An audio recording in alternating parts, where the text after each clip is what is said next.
साथीहरू, राष्ट्रिय तथ्याङ्क कार्यालयले फेरि पनि करार सेवामा कर्मचारीको आवेदन मागेको छ, जस अन्तर्गत कोडर र डाटा एन्ट्री अपरेटरको लागि कर्मचारीको आवेदन मागेको छ। यदि तपाईँ इच्छुक हुनुहुन्छ भने एप्लाई गर्न सक्नुहुनेछ र त्यसमा एप्लाई गर्नका लागि के कस्ता क्राइटेरिया पूरा गर्नुपर्नेछ र सम्पूर्ण इन्फर्मेसनको साथमा म उपस्थित भइसकेको छु र यस्तै अपडेटको साथमा उपस्थित भइसकेको छु र भिडियोलाई अन्तिमसम्म हेरेर साथ दिनुहोला र भिडियो तपाईँलाई कस्तो लाग्यो होला कमेन्ट गर्न नबिर्सनुहोला।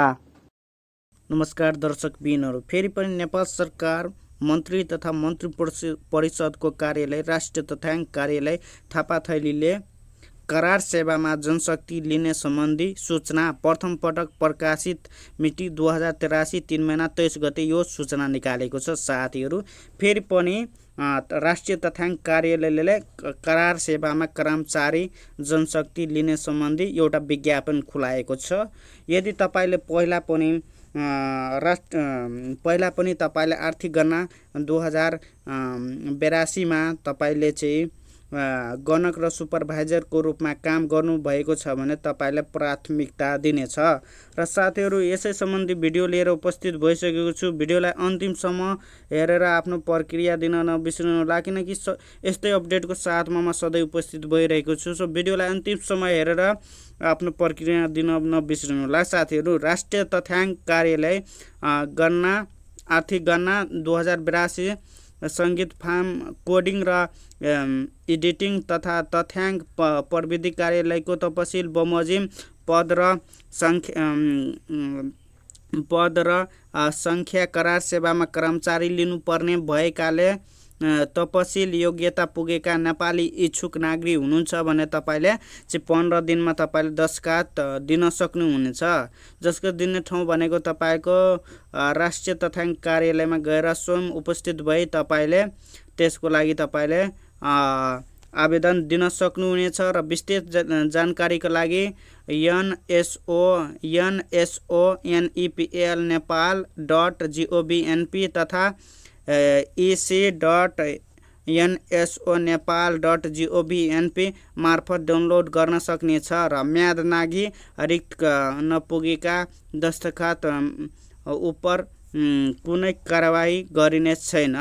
र साथीहरू, अब कुरा गरौँ भ्याकेन्सीमा कुन पदको लागि भ्याकेन्सी खोलिएको छ। त्यसको लागि साथीहरू, पहिला भनेको पद भनेको पद संख्या करार अवधि न्यूनतम क्वालिफिकेसन सेवा सुविधा छनौट विधि र फार्म बुझाउने ठाउँ र कैफियत। कोडरमा जम्मा 60 जना खुलाएको छ। बढीमा 4 महिना चाहिँ करार अवधिको लागि लिनेछ। त्यसको लागि तपाईँको स्नातक ब्याचलर कम्प्लिट गरेको हुनुपर्नेछ र सेवा सुविधा भनेको कार्य सम्पादनमा आधारित प्रति पर्सनलिपि 4 रुपियाँ दिनेछ र छनौट सम्बन्धी भनेको सर्टलिस्ट अन्तर्वार्ता माध्यम लिनेछ। फारम बुझाउने ठाउँ भनेको राष्ट्रिय तथ्याङ्क कार्यालय थापाथली काठमाडौँ र राष्ट्रिय आर्थिक गणना 2082 गणक तथा सुपरिवेक्षक पदको लागि अनुभव भएकालाई चाहिँ प्राथमिकता दिनेछ। साथीहरू, यदि साथीहरू तपाईँ पहिला पनि गणक र सुपरिवेक्षकको रूपमा काम गर्नुभएको छ भने तपाईँको लागि यो निकै नै राम्रो अवसर रहेको छ। त्यस्तै गरी साथीहरू, डाटा एन्ट्री अपरेटरको लागि 120 जना खोलाएको छ। बढीमा 4 महिना हुन्छ। त्यसको लागि +2 वा सो सर उत्तीर्ण गरेको र त्यसको लागि कार्य सम्पादन आधारित प्रति स्टोक 4 रुपियाँ दिनेछ। सर्टलिस्ट प्रयोगात्मक परीक्षा र अन्तर्वार्ता हुनेछ।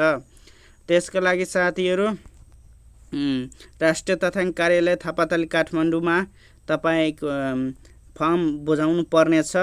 र अब साथी कुरा गरौँ आवेदन साथ पेश गर्ने आवश्यक कागजात स्वयंले प्रमाणित गर्नुपर्नेछ। रिक्त भएका आवेदन फार्म, पासपोर्ट साइज प्रतिलिपि, फोटो एउटा चाहिन्छ। त्यसै नेपाली नागरिकताको प्रतिलिपि, न्यूनतम शैक्षिक योग्यता, ट्रान्सक्रिप्ट प्रतिलिपि समेत राखेर तपाईँले प्रमाण पेश गर्न सक्नुहुन्छ। र माथिल्लो शैक्षिक योग्यता तपाईँलाई मास्टर गर्नुभएको छ भने मास्टरको पनि ट्रान्सक्रिप्ट पेश गर्न सक्नुहुनेछ। त्यसै गरी अनुभव भएका सोको प्रमाणको प्रतिलिपि।